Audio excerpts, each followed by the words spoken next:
Hola, buenos días. Para mí es un verdadero gusto tener la oportunidad de estar acá en este espacio.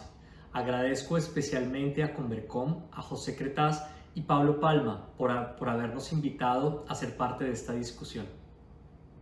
Pues bien, abordaré este espacio desde tres perspectivas.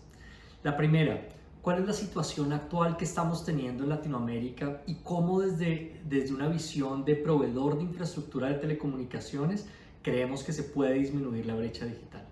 La segunda, ¿cuáles son esas grandes tendencias regulatorias que encontramos en este momento? Y por último, ¿qué conclusiones desde la política pública nos está dejando la situación actual? Muy bien.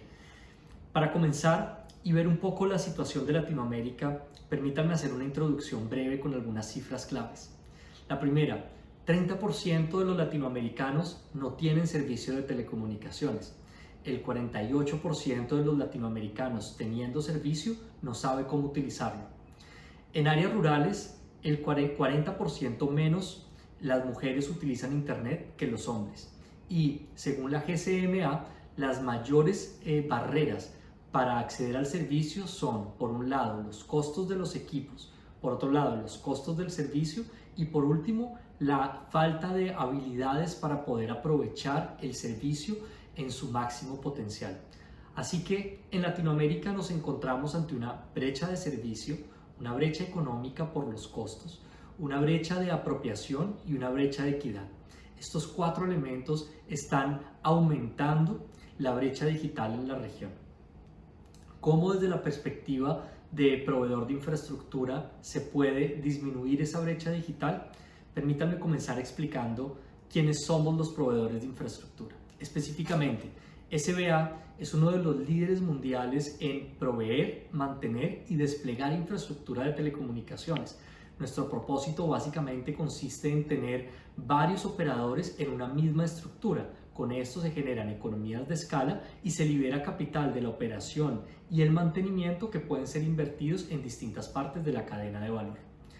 Dicho esto, en nuestra experiencia regional, ¿cuáles son aquellos desafíos principales que pueden ayudar a disminuir la brecha digital? Creemos que principalmente son cuatro. El primero, la armonización regulatoria. En Latinoamérica tenemos tantas regulaciones como municipalidades. Esto implica básicamente que hay una carencia de planes nacionales de telecomunicaciones y específicamente planes nacionales de despliegue. Lo segundo, creemos que hay una gran oportunidad de mejora en cuanto a la simplificación de los procesos. ¿Pero qué incluye todo esto? La simplificación de los procesos incluye, por un lado, concreción y disminución de tiempos en la expedición de permisos, la estandarización de procesos y documentos, la difusión y educación de la normatividad actual y la creación de una ventanilla única. En estos ejemplos de ventanilla única, el caso de Nicaragua, el caso de Ciudad de Panamá o el caso de las aprobaciones automáticas de Perú han sido casos ejemplos como buenas prácticas dentro de la región. Tercero, otro de los elementos que creemos que pueden incentivar la disminución de la brecha digital en la región es sin duda la compartición de infraestructura. Desplegar infraestructura es una actividad sumamente costosa, por lo tanto, si aprovechamos actualmente la infraestructura que tenemos y le damos un mejor uso, puede hacer que la conectividad y el despliegue del servicio se dé de una manera más ágil y eficiente. Para finalizar, creemos que hay una gran oportunidad de trabajo en las asociaciones público-privadas.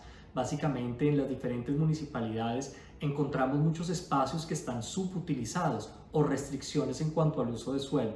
Trabajar en este ámbito sin duda mejorará la conectividad de la región. Dicho esto, vamos a pasar al segundo bloque, que es básicamente cuáles han sido esas grandes tendencias regulatorias en el sector. Algo que generalmente ocurre a nivel de política pública es que uno de los mayores desafíos es sin duda definir el problema que se quiere resolver, ya que el problema tiene múltiples perspectivas. Gracias al COVID, el problema de la necesidad de conectividad ha sido tan evidente que es difícil ignorarlo. Así que este tema, entrado en las agendas políticas actuales, generó un gran interés de diferentes actores y sin duda generó un ciclo de experimentación de política pública a una velocidad que antes no se había visto. Veamos cuáles han sido esas tendencias a nivel regional. Por una parte, se consideró el servicio de telecomunicaciones como un servicio esencial y la infraestructura como infraestructura crítica para el funcionamiento del país. Esto sin lugar a duda pone el foco en nuestro sector. Sin embargo, trajo consigo unas obligaciones considerables y es proveer el servicio, mantener las redes operativas independientemente del contexto económico en el que tenga que prestarse el servicio. Esto sin duda trasladó a la industria la posibilidad y la necesidad, por así decirlo, de prestar los servicios de educación, salud y seguridad por medio de la conectividad.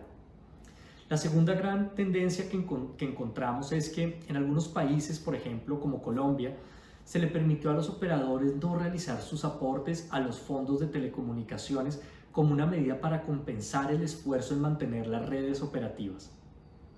Adicionalmente a esto, se le permitió a todo el personal de las empresas que mantienen, operan y despliegan infraestructura de telecomunicaciones, se le permitió mantenerlo operativo para que esas redes pudieran continuar siendo robustas y estables.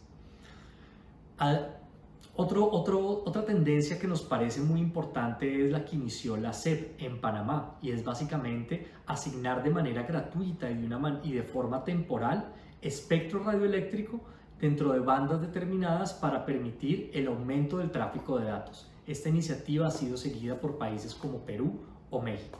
Y por último, frente al tema de procesos y tiempos, algo muy interesante es lo que está ocurriendo en países como Chile, Colombia o Perú. Por un lado, en Chile se redujo el 30% los tiempos para la emisión de licencias. En Colombia se determinó que el trámite de expedición de licencias era un trámite especial que merecía una atención prioritaria por medio de las diferentes entidades. Y Perú reafirmó su compromiso con las aprobaciones automáticas. Pasando un poco a las conclusiones, que es nuestro tercer bloque, básicamente terminar diciendo que las políticas públicas es sin duda el arte de analizar datos para resolver problemas y tomar acciones concretas. Es ahí donde están los principales desafíos. El primero, la necesidad de contar con datos concretos que nos permitan entender la necesidad puntual y el estado actual de las telecomunicaciones y de la regulación de cada país.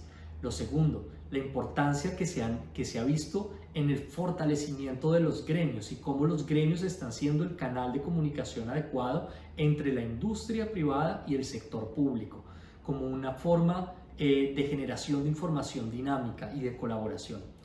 Tercero, las políticas públicas son dinámicas y sin duda el camino no es igual para todos.